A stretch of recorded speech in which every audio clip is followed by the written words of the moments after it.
besar Muhammad Sallallahu Alaihi Wasallam. Kita akan mempelajari masalah sujud pada halaman 64.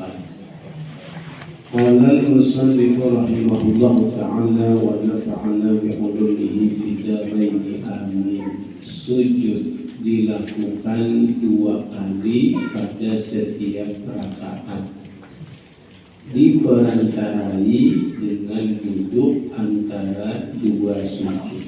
Jadi berarti ini pembahasan rukun sholat.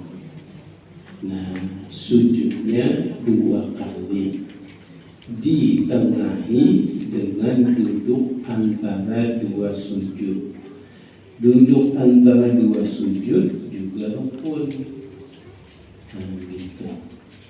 Duduk antara 2 sujud juga rukun, nanti ada dibahas khusus. Gitu. Lalu bagaimana caranya supaya sujud kita itu sah? Maka syarat-syarat sujud ada 9. Pertama, tumakninah, berarti ada diamnya. Orang yang sujud yang tidak tumakninah digambarkan seperti ayam yang mematuk umpan. Dan itu buruk, dan itu tidak bagus bagi orang yang sholat.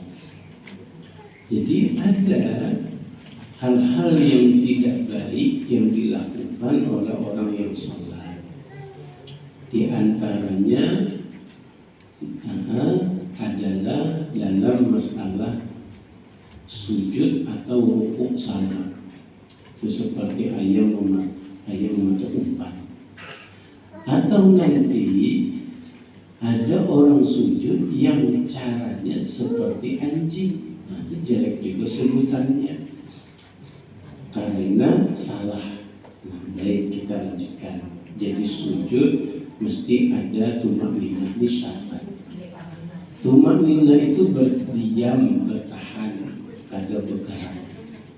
Nah, itu. Yang kedua, menghantarkan sebahagian dari 2 lutut. Artinya lututnya jangan sampai terangkat, 1 atau 2 atau dua-duanya. Itu karena ini bagian dari anggota sujud, 2 lutut. Tentunya lutut yang tertutup auratnya. Ketiga, menghantarkan sebahagian perut 2 tapak tangan, pakai telapak tangan. Jadi jangan di ujung jari, jangan pakai ujung jari. Sujud pakai ujung jari ini kayak ini. Yang dipakai ini telapak tangan. Nah, gitu. Berarti kada boleh begenggam ke bawah, apalagi begenggam ke atas. Nah, jadi memang telapak tangan ini terbuka, pakai telapak tangan. Kalau pakai sarung tangan kada apa-apa. Yang penting telapak tangan. Nah, itu. Dan ini juga termasuk bagian dari anggota sujud. Kemudian menghantarkan sebagian perut 2 tapak kaki. Yang dimaksud adalah perut jari kaki. Tapak tangan batisnya kada kalah kita, pasti kada kalah. Nah, ini penting juga nih. Jangan sampai menempelkan ujung jari. Jadi mesti dilipat jari batisnya di waktu sujud. Mesti dilipat, jangan ditempel. Ditempel itu menempelkan ujung. Apalagi kadang menempelkan ujung dibalik sesuai dengan bentuknya. Maksudnya nih, yang bagian kulit atasnya nih, nah, yang dilantaikan ini lebih salah lagi. Jangan meletakkan lapis kulit jari kaki itu ke lantainya. Jadi tuntutannya adalah perut jari kaki, lain ujung jari kaki kan juga. Ujungnya macam-macam, ada yang jempolnya, ada yang menempel, ada yang semuanya bagus, cuma masih belum benar lagi. Nah, karena ini terkait dengan masalah kelenturan jari kaki, ya artinya kondisional. Nang kata kawan dilipat, kata kawan. Nang kawan dilipat, mesti dilipat. Karena tuntutannya perut jari kaki. Nah, ini kalau cetakannya tertulis nomor 4, menghantarkan sebagian perut dua tapak kaki, bagus ditambahi perut jari kaki. Jelas maksudnya. Perut jari kaki. Pokoknya jangan lagi ujung jari kaki. Pokoknya salah itu. Mesti dilipat. Nah, nama kalau dilipat terserah jempolnya jadi jempol kah atau sesudahnya itu semuanya bisa lebih bagus. Lebih lagi kalau tak angkat tambah salah lagi. Jadi ini banyak kesalahan yang nomor 4 ini. Satu, meletakkan ujungnya aja, ujung jari kaki, kada talipat. Yang kedua adalah justru melantaikan, menempelkan ke lantai adalah kulit atas, hitamnya sama sekali kada berlipat kan. Yang ketiga salahnya tak angkat. Nah, jadi memang mesti dilipat sekurang-kurangnya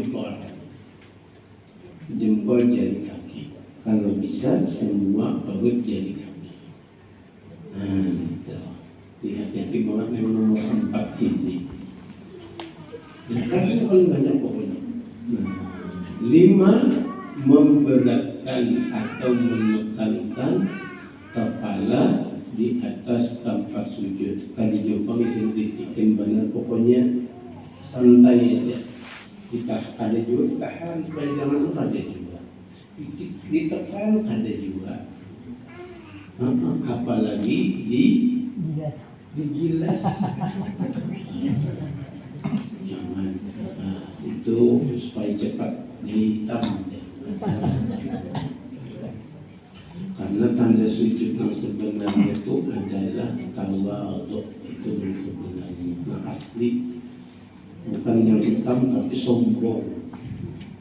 Bukan yang lainnya hitam tapi sombong, bukan itu. Nah, sudah. Keenam, dengan sengaja. Artinya untuk melakukan gerakan sujud itu memang niatan hati itu mau sujud. Bukan karena kebetulan kaki mulai atau ada yang mendorong, bahasa Banjarnya hanya kaki lengkung, sekalian jadi sujud ada. Itu kan sengaja namanya. Nah, gitu. Jadi dengan sengaja bermaksud, ada maksud ingin sujud. Bukan karena kebetulan jatuh tersungkur kemudian dilakukan sujud. Jika terjadi hal ini dalam sholat ketika i'tidal, kayak fajar ada menonjol, maka aturannya harus kembali tegak berdiri kemudian melakukan sujud. Karena yang didorong tadi itu pada sengaja dijadikan sekali lagi sujud, bisa. Bila itu terjadi, ya sini kembali itu berdiri, turun dari sujud, turun untuk sujud. Nah, itu. Atau ada tujuan-tujuan lain selain sujud. Nah, jadi menentukannya apa? Adalah niat utama, maksud utama untuk sujud. Bahwa di batis ada gatal, hendak bergaruk, jangan karena itu hendak turunnya ini. Tapi sujud kayaknya sambil bergaruk ada apa? Nah, atau ada barang tanah yang dibetulkan. Pokoknya utamakannya sujud sambil ada boleh kan yang lain kalian sujud tapi bisa itu. 7 meninggikan pinggang dari kepala. Hanya memang perlu diangkat bagian pinggang kita ini.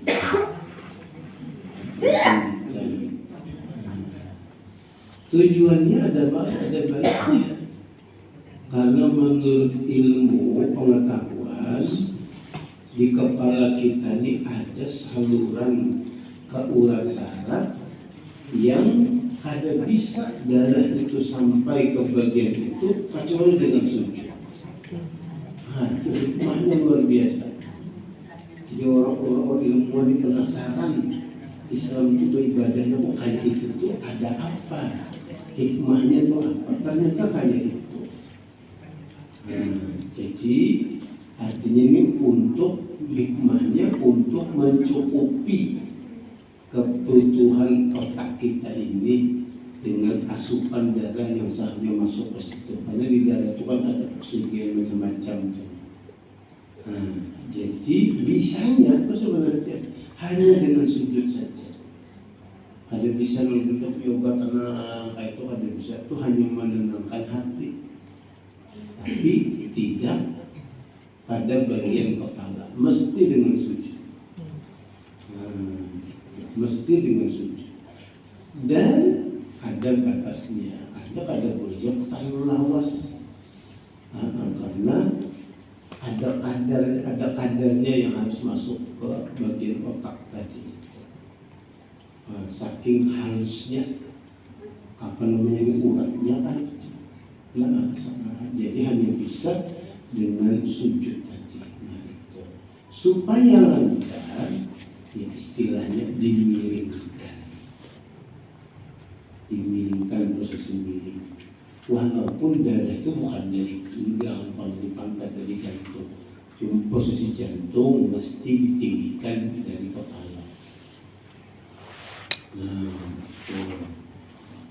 Kedelapan, tiada sujud di atas sesuatu yang ditanggung, yaitu sesuatu yang ikut bergerak ketika berduduk atau berdiri. Ini biasanya sorban kepala atau sorban yang di bahu atau lengan tangan panjang yang terlalu lebar, lalu akhirnya sujudnya kayak ini menutup perutnya. Ini kan boleh, mesti dibebaskan, kosongkan. Itu. Kalau bersama tangan itu sudah asli kan.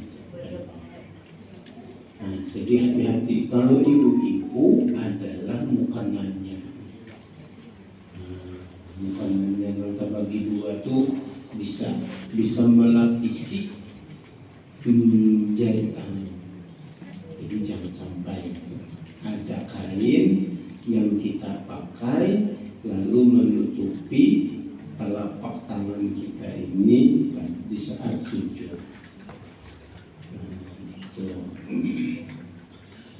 9, dahi tidak dilapiki, tidak ditutup maksudnya.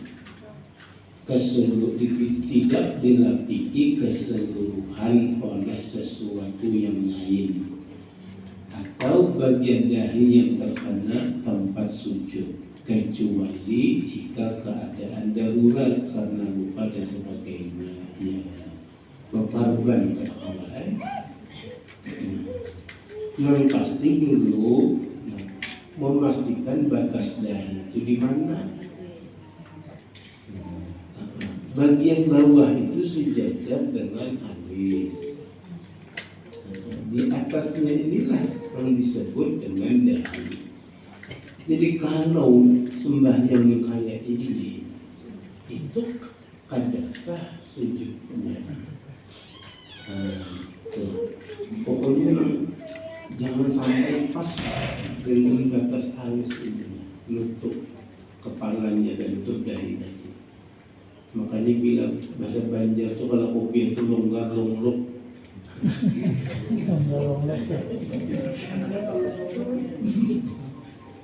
Bisa menutup dahi waktu sujud. Baik, betul, disuruh begitu. Nah, Bapak Ibu itu syarat 9. Jadi anggota sujudnya ada 7. 1 dahi, 2, kemudian yang kedua 2 telapak tangan, 3, yang kemudian 2 lutut, 5, kemudian perut jari, 2 perut jari kaki, 7. Nah, itu mesti di lantai bersamaan dengan tumak ninah. Sudah selesai tumak ninahnya, lambat imam ini bangkit aja, sudah tidak ada kata-kata baru pakai batis, ada kata-kata baru pakai tangan, tidak ada apa-apa karena syaratnya sudah terpenuhi sebatas tumak ninah. Bisa aja asal sudah terpenuhi 7 anggota tadi nempel di lantai dengan tumak ninah. Nah, itu sudah. Jadi syarat inilah yang kalau kada terpenuhi sujud tidak sah, lalu akibatnya sholat juga tidak sah. Dan ini sesuai dengan jumlah rakaat kali 2. Nah, bila 2 rakaat berarti sujudnya 4 kali. Bila 4 rakaat berarti sujudnya 8 kali. Nah, ini harus benar semua ini, kada bisa 7 aja benar, 1 salah, kada bisa. Mesti 8 kali. 8 kali ini benar semua. Nah, ini masalah syarat sah sujud. Nah, nang nomor 8 tadi itu meninggikan pinggang dari kepala nomor 7. Ini bagi nang bisa, nang kata kawa sujud harus duduk di kursi, atau sampai dengan duduk kalau bisa ya sudah, itu maklum karena sakit tadi. Tapi bagi nang kali tidak ada gangguan, tidak boleh tidak melakukan yang nomor 7 ini. Mesti meninggikan pinggang dari kepala. Nah, gitu. Jadi ada orang sujud yang sebentar, bentarnya tinggi lagi. Padahal ada apa orangnya, ada bukan. Nah, itu ada sujud berlukuk. Kemudian lagi hal-hal yang sunat dalam sujud. Nah, jadi yang 9 macam tadi itu pasti dilakukan oleh Nabi kita, lalu disimpulkan oleh ulama sunnah itu hukumnya wajib. Sunnah yang dilakukan cara Nabi oleh ulama semua itu hukumnya wajib atau menjadi rukun salat. Nah, lalu yang sunat ini dilakukan oleh Nabi juga, tapi disimpulkan oleh ulama hukumnya sunnah. Apa itu? 1, mengucapkan takbir dengan tiada mengangkat kedua tangan ketika mau sujud. Ketika mau sujud takbir, tapi kada perlu mengangkat tangan. Jadi bertakbirnya yang sunat, tidak sunat mengangkat tangan. Yang mengangkat tangan waktu takbir wudhu itu Syiah. Kedua tertib, yaitu mendahulukan, berurutan, mendahulukan, menghantarkan 2 lutut, kemudian 2 telapak tangan, kemudian dahi. Ini bagi nang kuat lututnya. Nang kada kuat terpaksa tangan dahulu. Tapi yang bagus lutut dulu, baru dua telapak tangan, baru dahi. Itu cara ini sunnah. Dua, meletakkan tapak tangan berbetulan bahu sejajar bahu dengan merapatkan anak-anak jari, menghadapkan ujung-ujung jari ke arah kiblat. Berarti jari telapak ya. Jadi berarti pertama kadang direnggangkan luas, karena arahnya jadi terpencak. Karena tujuannya tadi merapatkan itu supaya seluruh jari telapak tangan itu menghadap kiblat. Sunat itu bujurnya rapat tapi miring tak ke kanan. Ada sunat menghadap kiblatnya. Dapat sunat merapatkan jari tangannya. Gitu. Atau ke arah kiri juga. Ada dapat sunat mengarahkan ke arah kiblat. Gitu. Itu kecil tapi hikmahnya apa? Menunjukkan total seluruh tubuh kita ini ke arah kiblat. Gitu. 4, menghantarkan hidung. Artinya hidung ditempel ke tempat sujud. Sunnah. Kada angkat pun ada apa sholat sujudnya. Kalau ada tahan misalnya bau apa namanya hambal kah, bau kain putih itu pak, sekali nyaman dicium lalu diangkat dari hidung. Sedang dari hidung sholat aja, sholat sujudnya.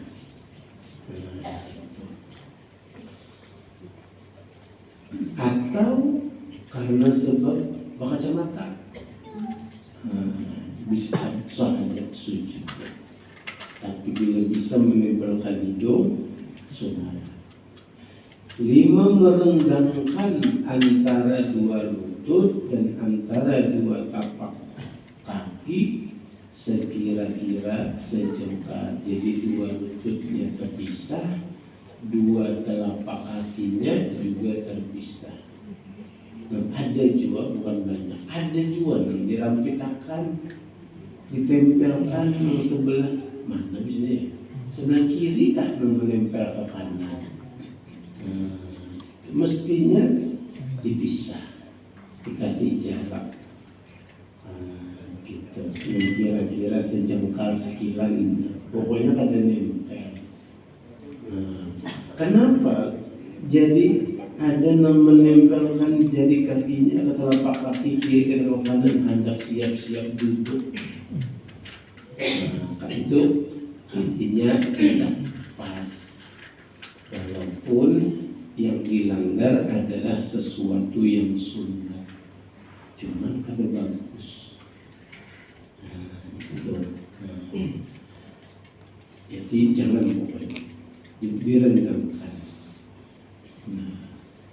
6, merenggangkan perut dari paha. Berarti perut kita diangkat dari paha, jangan berendah. Nyangka dulu ngalih behinak, ngalih behinak, apalagi kayak ulun Garuda. Gandal parut pada jajan sakit. Itu. Dan siku dari lambung bagi laki-laki. Siku dari lambung bagi laki-laki. Ini kondisional. Bila saknya itu rapat, ya berarti istilahnya membuka siku dari lambung kita ini sebisanya aja. Jangan juga Nabi itu kayak ini dia membuka itu sidin surangan, hadis yang menggambarkan sholat Nabi kita itu sendirian. Jadi imam atau sholat sendirian. Kalau jadi makmum hari itu karena 5 orang siku kita. Jadi memahami hadisnya kondisional, disesuaikan dengan keadaan. Nah itu. Kemudian lagi membaca tasbih. Nah, Subhana rabbiyal a'la wa bihamdihi.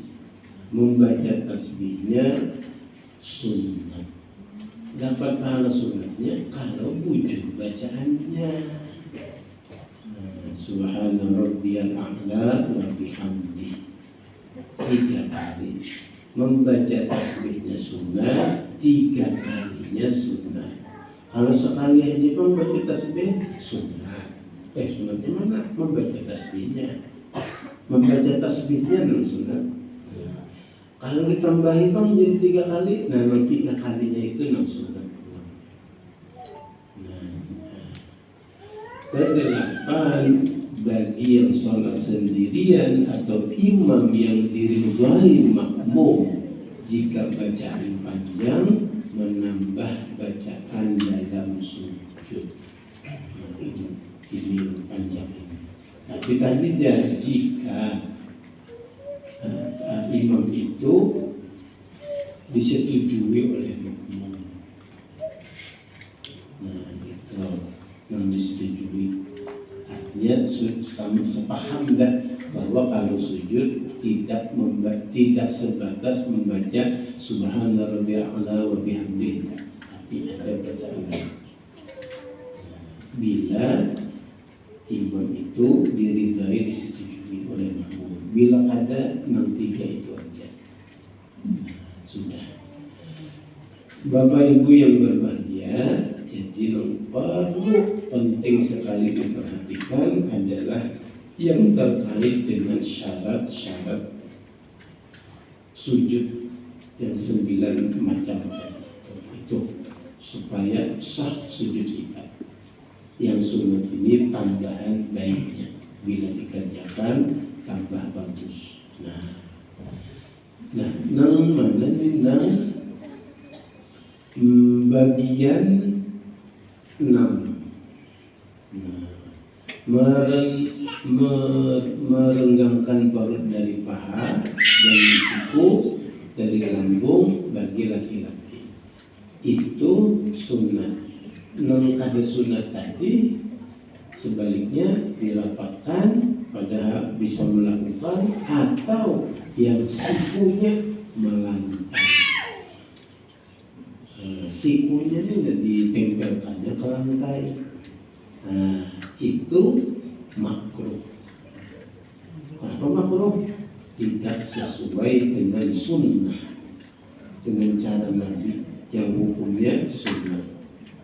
Jangan melantai, karena masih ada Pak. Ya kalau anak muda kayak itu dulu masih bisa makruh. Tapi kalau yang sudah tua-tua, rasa sayang itu kan apa? Ini pasti belum pas lagi sholat deh. Maka sudah berusia tua sudah. Walaupun hukumnya sunnah. Nah, pokoknya jangan melantai, jangan dilantaikan sikunya itu, karena itu cara duduk cara anjing. Nah, ulun kira itu mungkin ada yang ingin disampaikan, silakan. Nomor 9 itu boleh. Ya. Nomor 9, dahi tidak dilapiki keseluruhan oleh sesuatu yang lain. Itu kebiasaan itu yang ada di antaranya anak-anak muda itu karena rambutnya panjang, begitu mau sujud diangkatnya gitu kan. Nah, bahkan mungkin ada juga waktu sujud langsung menempel. Itu apakah sah aja sholatnya? Ya. Jadi bolehlah sholat tuh pada bakupiah, boleh, boleh asal tidak membahayakan waktu sujud. Kalau rambutnya panjang lalu menutup kalau orang bergundul tak ada jadi masalah. ada rambutnya yang menutupi dahi. Gitu. Lalu menutup kepala itu sunnah Nabi. Bisa aja kalau kopiah itu bisa. Cuma tujuannya untuk menjaga dari dahi jangan sampai tertutup oleh rambut yang panjang. Nah, jadi kalau rambutnya panjang, kalau kopiah, bila hendak sujud, salatnya sah, tapi pekerjaan itu makruh. Kenapa makruh? Karena melakukan yang bukan pekerjaan sholat. Menambah-nambah gawian yang ada yang bukan pekerjaan sholat.